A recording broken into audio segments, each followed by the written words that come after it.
In the state of Missouri, the average price of gasoline today, as of this morning, is $4.10. Average price of diesel is $5.18. And I'm sure you've seen the reporting this morning that now AAA is projecting that gas prices will hit a national average of $6 a gallon by the month of August.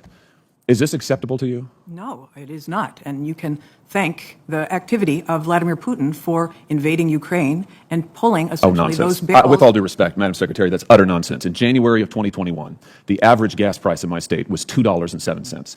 8 months later, long before Vladimir Putin invaded Ukraine, that price was up over 30%, and it has been going up consistently since. What are you doing to reverse this administration's policies that are drawing down our own supply of energy in this country, that are throttling oil and gas production in the United States of America? What are you doing about it? With respect, sir, it is not administration policies that have affected supply and demand. How can you say that when the price of gas was up over 30% from January to... you answer my questions, and it's my time, Madam Secretary, so why don't you answer my question? From January to August, the price of gasoline was up over 30%. In my state alone, it has been a continuous upward tick since then.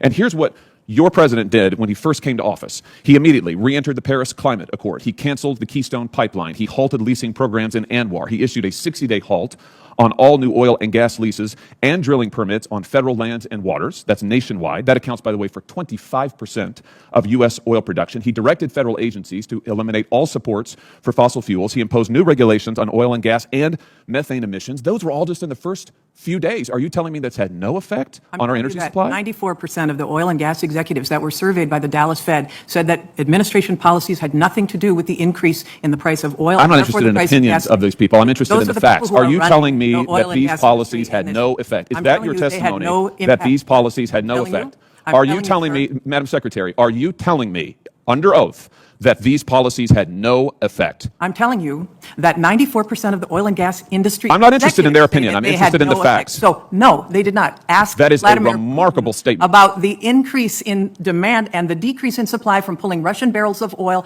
off the market, thanks to, rightly, the United States saying we're not going to take Russian oil. Coming out of COVID... So what explains the increase between January and August of 2021? Coming out of COVID, there was an increase in demand because people were driving again. When there was no demand, the prices dropped. That is a basic law of economics. The prices dropped. I have to say, Madam Secretary, with all due respect, your answers are insulting. And they are insulting to the people of Missouri who are looking for action. Now, you said 2 months ago your department was on war footing. What are you doing to bring down the price of gasoline, which has been going up consistently since you took office? The price of gasoline is derived from the price of oil. The price of oil is at $110 a barrel. What are you doing to decrease it? On a global market. Sir, if you could let me finish. If you would answer my question. I am answering your question, sir. Oil is traded on a global market. We are paying extremely high prices today, just as they are in Japan. What are you doing to get it down? Just as they are in Germany. Just as they are in South Africa. What are you doing to get it down? We are calling for an increase in supply. We are releasing 1 million barrels a day from the Strategic Petroleum Reserve to try to balance out Who are you getting supply for an and demand. increase in It is supply the largest tool that we have to be able to do that. Who are you calling for an increase in supply from? Excuse me, Senator Hawley, your time's expired. Could I get an answer to this question, Mr. Chairman?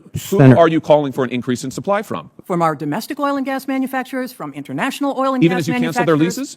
Senator Hawley, if you want to answer, you have to allow the Secretary to answer.